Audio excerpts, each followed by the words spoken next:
Hi friends, எல்லாருக்கும் வணக்கம். இன்றைக்கி சூப்பரான ஒரு பிஸ்கெட் செய்ய போகிறேன். ஸோ 3 இன்க்ரீடியன்ட்ஸ் வச்சு ஒரு நல்ல ஹெல்த்தியான ஒரு பிஸ்கெட் நான் பண்ண போகிறேன் இன்றைக்கி இந்த வீடியோவில்.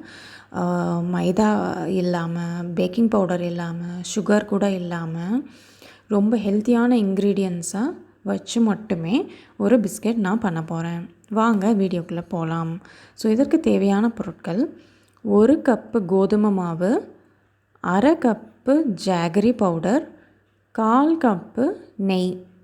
ஸோ இப்போ வாங்க இந்த பிஸ்கெட் நம்ம எப்படி செய்கிறதுன்னு பார்க்கலாம்.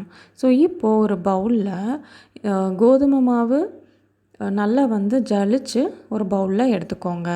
ஜாகரி பவுடர் பார்த்திங்கன்னா ஒரு தடவை மிக்சியில் நல்லா கிரைண்ட் பண்ணிவிட்டு அதையுமே நம்ம ஜலிக்கணும். ஏன்னா அதில் ஹாட் பார்ட்டிகல்ஸ் ஒரு மாதிரி அந்த கல் மாதிரி இருக்கிறதுலாம் நமக்கு பிஸ்கெட்டில் வரக்கூடாது. நமக்கு டவ் ஆகிறதுக்கு நல்லாவே இருக்காது. அதனால் அதை மிக்சியில் அரைச்சிட்டு அதையுமே ஜலிச்சு எடுத்துக்கலாம். இப்போது நம்ம நெய் சேர்க்கலாம். நெய் பார்த்திங்கன்னா நான் வீட்டிலையே செஞ்ச நெய் தான் சேர்க்க போகிறேன்.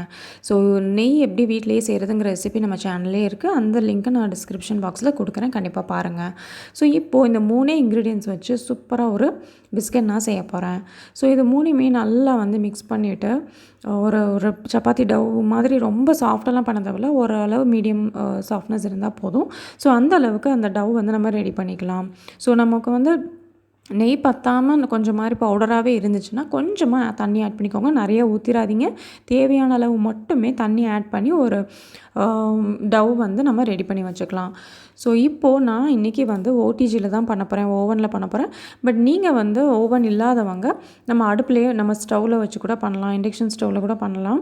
ஸோ அதுக்கு பார்த்திங்கன்னா ஒரு திக் பேனில் இல்லை இட்லி குக்கரில் கூட இந்த மாதிரி உப்பு போட்டு ஒரு ஸ்டாண்ட் மாதிரி வச்சு ஒரு பிளேட்டில் கொஞ்சம் ஃப்ளோர் ஏதாவது கோதுமை மாவு அந்த மாதிரி கொஞ்சம் ஸ்ப்ரே பண்ணிவிட்டு அது மேலே நம்ம பண்ணியிருக்க பிஸ்கெட் பால்ஸ் உருட்டி நல்லா லைட்டாக தட்டி விட்டுட்டு அதில் வச்சுட்டோம் அப்படின்னா ஒரு 40-50 மினிட்ஸில் லோ ஃப்ளேமில் ஸ்டவ்வில் நல்லாவே குக் ஆகி வந்துடுங்க.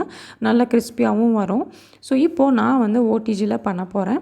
ஸோ ஓடிஜியில் பண்ணுறதுக்கு பார்த்திங்கன்னா ஒரு 150 டிகிரி செல்சியஸில் 30 மினிட்ஸ் வரைக்கும் நான் 30 மினிட்ஸ் வரைக்கும் பேக் பண்ண போகிறோம்.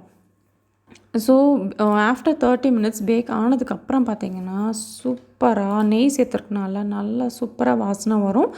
நல்லா இந்த பிஸ்கெட்டும் நம்ம கடையில் வாங்குகிற பிஸ்கெட் மாதிரி நல்லா மொறுன்னு இருக்குங்க. எதுவுமே தேவையில்லை, பேக்கிங் பவுடர் தேவையில்லை, பேக்கிங் சோடா தேவையில்லை, மைதா தேவையில்லை, சுகர் பவுடர் தேவையில்லை, எதுவுமே தேவையில்லை.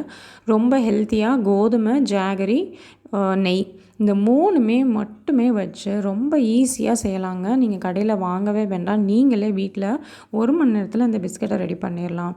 நம்ம ஸ்டவ்வில் வைக்கிறனால ஒரு 50 நிமிஷமாவது ஆகும்.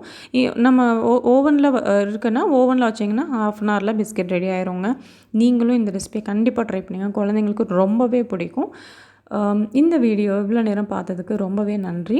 எங்கள் சேனலில் இன்னும் நிறைய ரெசிபிஸ் இருக்குது, பார்க்காதவங்க ப்ளீஸ் பாருங்கள். எங்கள் சேனல் சப்ஸ்கிரைப் பண்ணாதவங்க ப்ளீஸ் சப்ஸ்கிரைப் பண்ணுங்கள்.